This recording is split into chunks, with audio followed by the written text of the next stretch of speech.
to run a year. Silos are meant to be self-sufficient and self-sustaining. No. Welcome back to your nerdy show. I'm your host, Spoiler Master. What if the biggest mystery in Silo was never about what was outside, but about why humanity was forced underground in the first place? For 3 seasons, we've been told that the world outside is deadly. We've seen the ruined landscape, we've watched people clean, we've seen the safeguard system wipe out entire communities. But now, we finally know what actually ended the world.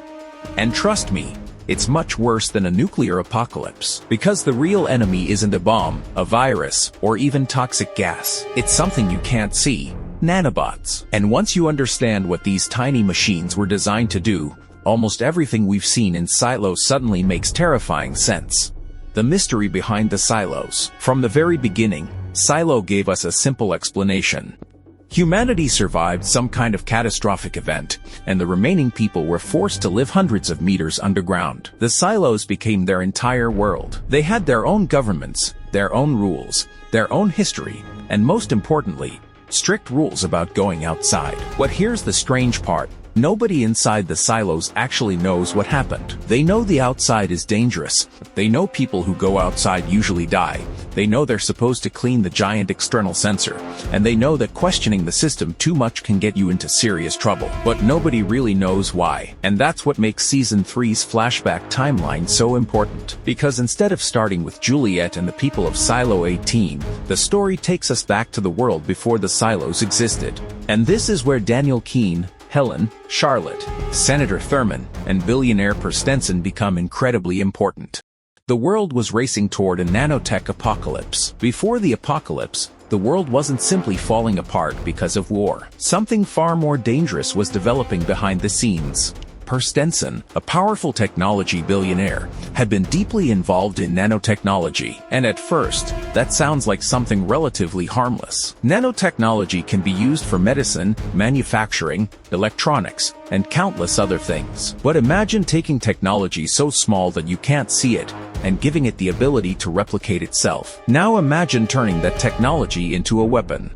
That's where things become horrifying. According to Stenson and Senator Thurman, countries around the world were involved in a growing nanotechnology arms race. And the problem was that nanoweapons could potentially be much cheaper and easier to produce than traditional weapons of mass destruction. Nuclear weapons require enormous infrastructure, specialized materials, and years of development. Nanotechnology could potentially change that equation. And once something that dangerous becomes cheap enough, you don't just have superpowers competing with each other. You potentially have smaller countries, organizations, or even individuals getting access to it. That's the nightmare Stenson was trying to prepare for. The dirty bomb wasn't what everyone thought. One of the biggest clues was the infamous attack on Washington, D.C. For a long time, the story made us think this was connected to a conventional weapon, something like a dirty bomb, something radioactive, something that could contaminate an area and make it uninhabitable. But Season 3 changes that understanding completely. The attack was connected to nanotechnology. Stenson and Thurman revealed that Iran had apparently developed or obtained dangerous nanoweapons, and the situation had spiraled into something much bigger than anyone could control. And this is where Charlotte's story becomes especially disturbing. Charlotte and her fellow U.S. Navy pilots were sent on what they believed was a military mission over Iran, but they weren't given the complete truth. Their mission was essentially connected to destroying the Iranian nanoweapon threat, and the people controlling the operation knew just how dangerous the situation was. They were sending people into a situation where the real threat wasn't necessarily something they could see coming. That means Charlotte wasn't simply caught in a normal military operation. She was unknowingly caught inside the beginning of an apocalypse. So why were the silos built? And now we finally get to the big question. Why build the silos? The answer is actually pretty straightforward, at least on the surface. The people behind the Silo project believed that the world was heading toward an unavoidable catastrophe. They needed somewhere humanity could survive while the outside world recovered. So they built enormous underground shelters. Not one, not two, 50 silos. Each one could support a controlled population for generations. Think of the silos like giant lifeboats. If a ship is sinking, you don't build a lifeboat because you want people to live in it forever. You build it because you expect the ocean to eventually become safe enough to leave. That was supposedly the purpose of the silos. Humanity would hide underground, survive, preserve its knowledge, its seeds, its culture, and eventually return to the surface. Sounds pretty reasonable, right? Well, here's where Silo gets really disturbing, because the creators didn't just build shelters, they built systems of control. The safeguard makes everything more sinister. If the silos were simply designed to protect humanity until the outside became safe again, then why did the creators install the safeguard procedure? Why create a system capable of killing an entire silo? Think about that for a second. You're trying to preserve humanity, so you build an underground civilization, and then you create a mechanism that can intentionally wipe out hundreds of people living inside it. That doesn't exactly sound like a normal emergency shelter. And then we have the memory-wiping drugs. People can lose memories, information can be suppressed, and entire generations can be kept from learning the truth about the outside. So what exactly were the creators afraid of? Were they only worried about the outside world, or were they worried about the people inside the silos discovering too much? That's the question the show keeps pushing us toward. The real purpose may have been containment, and this is where the nanobot reveal completely changes the way we look at the silos. Maybe they weren't simply built as underground homes. Maybe they were built as quarantine chambers. Imagine a dangerous biological infection spreading through a city. You don't just protect the people inside the city. You also make sure nobody carrying the infection can leave and spread it somewhere else. Now replace the virus with invisible, self-replicating nanobots. That's much scarier, because you can't simply look at someone and know they're infected. You can't necessarily smell them. You can't see the machines. And if those nanobots are designed to destroy organic material, then the outside world isn't just toxic. It's potentially crawling with microscopic machines whose entire purpose is to destroy life. That's the terrifying concept behind the gray goo scenario. What is gray goo? The term gray goo refers to a hypothetical scenario where self-replicating nanomachines multiply uncontrollably and consume biological or other matter as they reproduce. Basically, imagine billions upon billions of microscopic machines copying themselves. 1 becomes 2, 2 become 4, 4 become 8, and suddenly you have an exponential explosion of machines. That's what makes the concept so frightening. You don't need a giant explosion. You don't need a monster. You don't even need a visible weapon. The weapon itself is microscopic. And if those machines can reproduce using the materials around them, eventually the environment could be transformed into something completely unrecognizable. In Silo, this gives us a much more unique explanation for why the surface remains so deadly centuries later. The world didn't simply become radioactive and then slowly recover. The environment itself may have been fundamentally transformed by nanotechnology, and this explains the silo rules.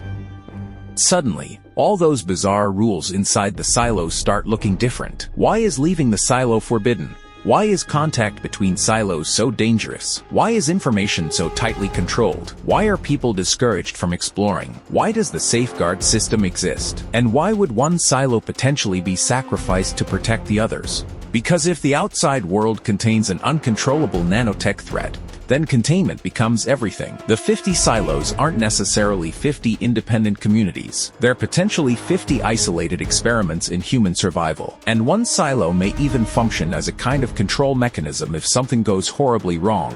If one population becomes contaminated, if one silo breaks the rules, if someone brings something dangerous back inside, the system can eliminate that silo before the problem spreads. Suddenly, the safeguard doesn't look like a random authoritarian punishment. It looks like an extreme containment protocol. And honestly, that's even more horrifying. Juliet may have become a potential threat. This also completely changes the meaning of Juliet's journey.